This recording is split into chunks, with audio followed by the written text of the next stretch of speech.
Students, ये question 2008 में CBSE AIPMT में पूछा गया था। Which two of the following 5 physical quantities have the same dimensions? यहाँ पे 5 फिजिकल क्वांटिटी दिया गया है। Energy density, refractive index, dielectric constant, Young's modulus और मैग्नेटिक फील्ड। और हमको पता करना है कि ये नीचे जो दिया गया है 4 ऑप्शंस, उनमें से कौन सा सही है, कौन दो जो फिजिकल क्वांटिटीज है उनका डायमेंशंस सेम है। ओके स्टूडेंट्स, एक एक करके पता करते हैं। एनर्जी डेंसिटी क्या होता है? एनर्जी और यूनिट वॉल्यूम, एनर्जी और यूनिट वॉल्यूम होता है। ओके स्टूडेंट, तो एनर्जी का डायमेंशंस कितना होता है? mL2T-2 होता है।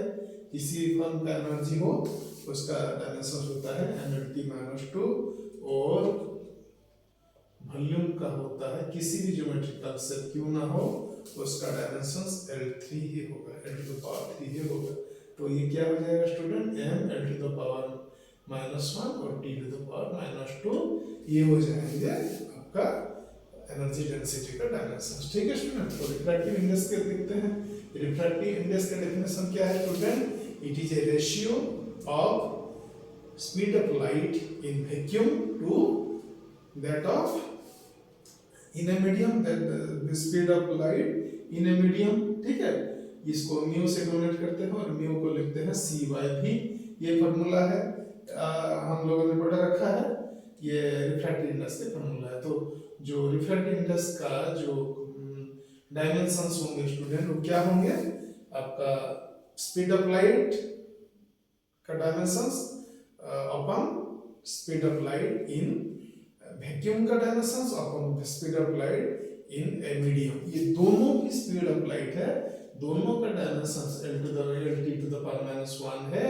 तो स्टूडेंट ये क्या है? ये डायमेंशन लेस क्वांटिटी है, क्योंकि एक ratio of the same physical quantity है। m⁻0, n⁻0, t⁻0 refractive index का जो डायमेंशंस होंगे। डाइलेक्ट्रिक कांस्टेंट क्या है स्टूडेंट? डाइलेक्ट्रिक का मतलब क्या है? डाइलेक्ट्रिक होता है इंसुलेटर। ठीक है, इंसुलेटर होता है। और डाइलेक्ट्रिक कांस्टेंट क्या करता है, क्या हमको बताता है कि एक इंसुलेटर या एक डाइलेक्ट्रिक कितना इलेक्ट्रिकल एनर्जी को एक इलेक्ट्रिक फील्ड में स्टोर करके रख पाता है, उसका जो एबिलिटी है वही बताता है dielectric constant. Dielectric constant implies how much electrical energy can be stored in a dielectric in an electric field। Okay students, तो ये इसका जो फार्मूला होता है आपका, इसको K बोल के लिखते हैं डाइलेक्ट्रिक कांस्टेंट को, और ये होता है एप्सिलॉन 0/एप्सिलॉन आपका electrical permittivity in free space upon electrical permittivity in that medium.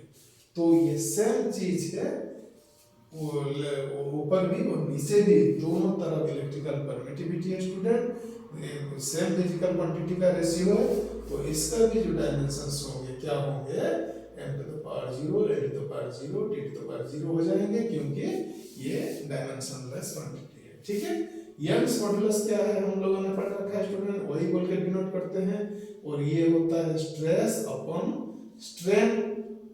ठीक है, प्रॉपर्टीज ऑफ सॉलिड्स में हम लोगों ने पढ़ रखा है स्ट्रेस अपॉन स्ट्रेन। स्ट्रेस क्या होता है स्टूडेंट? फोर्स पर एरिया होता है, और स्ट्रेन जो होता है ΔL/L होता है। तो Y या यंग्स मॉडुलस का डायमेंशन कितना होंगे? फोर्स का डायमेंशन अपॉन एरिया का डायमेंशन डिवाइडेड बाय ΔL/L का डायमेंशन। ΔL तो आपका लेंथ ही है, इसका डायमेंशंस L ही होंगे, और लेंथ का भी L ही होंगे। तो ये इसका कोई मतलब नहीं है स्टूडेंट, ये डायमेंशन लेस हो जाएंगे, इच अदर को कैंसिल कर देंगे।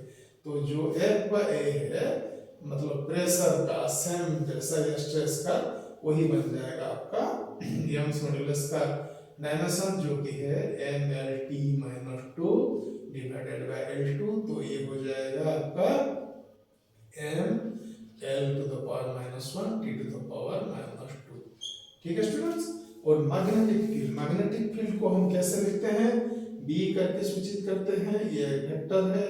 और इसका जो एक्सप्रेशन है, मैथमेटिकल एक्सप्रेशन, वो क्या है स्टूडेंट, कोई चार्ज q अगर v स्पीड से ये जा रहा है ये मैग्नेटिक फील्ड में, तो इसके ऊपर कितना फोर्स पड़ता है student, F equal to q v cross b होता है फोर्स का जो एक्सप्रेशन। इसका जो होता है स्केलर फॉर्म स्टूडेंट, वो होता है F क्यू v b, और यहाँ से हम b के लिए निकालते हैं मैथमेटिकल एक्सप्रेशन स्टूडेंट, वो क्या है, b equal to F by q भी, ठीक है, F बाय क्यू भी। तो B के जो डायमेंशंस हो जाएंगे वो क्या हो जाएंगे, F के डायमेंशंस अपॉन चार्ज का डायमेंशन मल्टीप्लाइड बाय वेलोसिटी का डायमेंशन।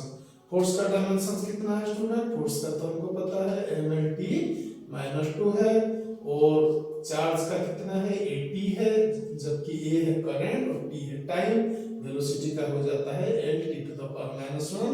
हमको पता है वेलोसिटी जो होता है वो क्या होता है students, the rate of change of displacement होता है, ठीक है। और ये है डिस्प्लेसमेंट, ये है टाइम। तो अब देखिए यहाँ L और L को हमने कैंसिल कर दिया, तो ये क्या हो जाएगा, m हो जाएगा, और ये आपका t टू द पावर -2 ऊपर है, -1 नीचे है, तो ये हो जाएगा student minus m t to the power -1 हो जाएगा।